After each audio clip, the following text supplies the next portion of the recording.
টি-20 বিশ্বকাপ শেষ হতে হতেই বাংলাদেশ থেকে তিনজন প্লেয়ার তারা কিন্তু শ্রীলঙ্কার লিগে অবস্থান করতেছে এবং শ্রীলঙ্কার যে এলপিএল লিগ সেখানে কিন্তু তারা খেলবে।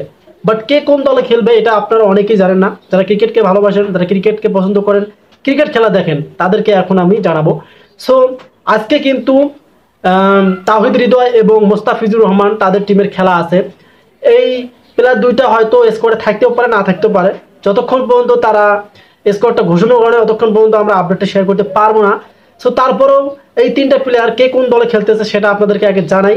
সো প্রথমত এই তাসকিন আহমেদ, তিনি ফাস্ট বোলার হিসেবে কলম্বো স্ট্রাইকার্সে খেলবেন, তবে তাদের খেলাটা এখন নয়, দেরি আছে।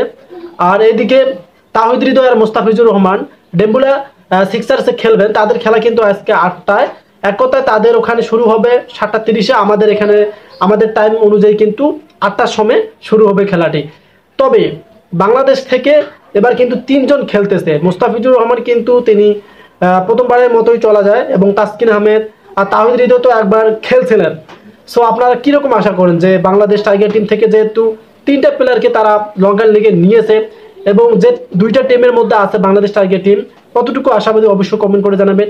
আর আজকে কিন্তু এলপিএল এর প্রথম ম্যাচটাই শুরু হবে, সেটা হচ্ছে মোস্তাফিজুর রহমান তাওহিদ হৃদয় তারা হয়তো স্কোয়াডে থাকতে পারে, যদিও তারা এখনো স্কোয়াডটা ঘোষণা করেনি, কারণ খেলার আগ মুহূর্তে তারা কিন্তু স্কোয়াডটা ঘোষণা করে।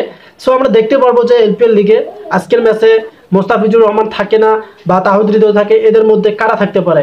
যেহেতু প্রত্যেকটা খেলাতে 4টে করে বিদেশি প্লেয়ার তারা রাখবে স্কোয়াডে, সেক্ষেত্রে বাংলাদেশের 2জনকেই কি রাখা তাদের কাছে পসিবল হয় না নট পসিবল হয়, সেটা কিন্তু তারাই ভালো জানে, টিম ওনাররা। তারপরে যারা জানছিলেন যে এলপিএল লিগে বাংলাদেশ টাইগার টিমে 3জন যারা কে কোথায় খেলবে তাদেরকে আবারও বলে দিচ্ছি যে কলম্বো স্ট্রাইকার্সে তাসকিন আহমেদ এবং ডেম্বুলা সিক্সার্সে খেলবেন আমাদের তাওহিদ হৃদয় হার্ডের ব্যাটসম্যান এবং মুস্তাফিজুর রহমান কাটার মাস্টার। এই 3টা প্লেয়ার কিন্তু বাংলাদেশ থেকে এলপিএল এবার মাতাবেন। সো আপনি চ্যানেল পর্যন্ত ভিডিও ছিল এ পর্যন্ত। যারা ক্রিকেট ভিডিও পছন্দ করেন তারা অবশ্যই আমাদের চ্যানেল সাবস্ক্রাইব করে রাখতে পারেন। ধন্যবাদ।